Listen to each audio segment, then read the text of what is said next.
kweli tumepokea hii taarifa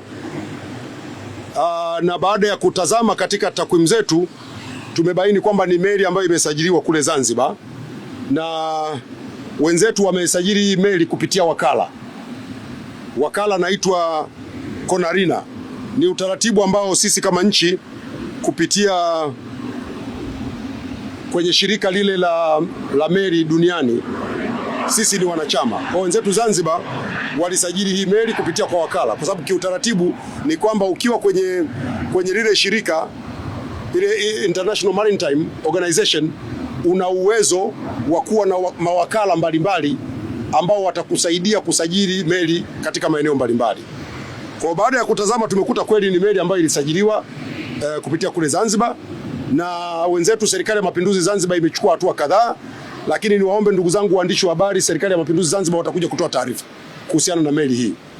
Lakini kwa haraka, ili watu wasiendelee kupata upotoshaji, ziko hatua ambazo zimechukuliwa mara moja, kwa sababu meli hizi zikiwa zinasajiliwa kwenye nchi yako sio kwamba inatoka hapa.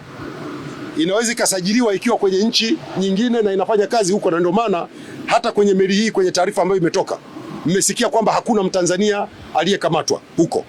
Ni meli ambayo imesajiliwa huko na wakala na imefanya kazi huko na imekamatwa huko kwa makosa yaliyoko huko. Lakini kwa sababu sisi kupitia Serikali ya Mapinduzi Zanzibar ilisajiliwa huku kwetu, Serikali ya Mapinduzi Zanzibar imechukua hatua zifuatazo. Kwanza, ilipopata taarifa tarehe 17 ya mwezi uliopita, mwezi huu, tarehe 18 ya mwezi wa pili, Serikali ya Mapinduzi Zanzibar imefuta usajili wa ile meli. Ile meli inaitwa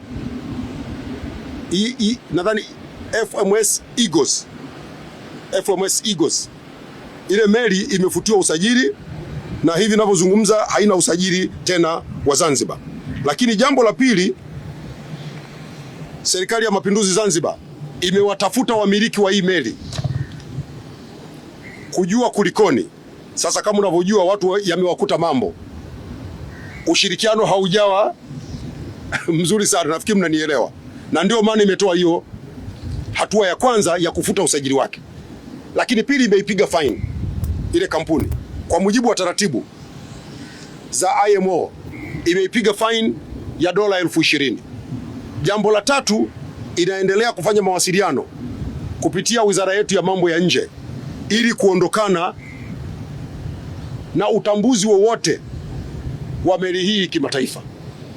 Lakini zaidi ya hapo, wanaendelea kufanya tathmini ya mawakala wote ambao wameingia nao mkataba wa kusajili meli, ili wale ambao ni wababaishaji waondolewe kwenye orodha ya usajili.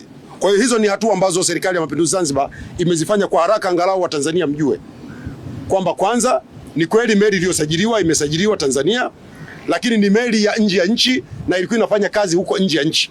Lakini kwa sababu imevunja taratibu, Serikali ya Mapinduzi Zanzibar tayari imeshaanza kuchukua hatua, na baadaye watakuja kutoa taarifa rasmi ya hatua zingine ambazo Serikali ya Mapinduzi Zanzibar imezichukua kuhusiana na meli hii.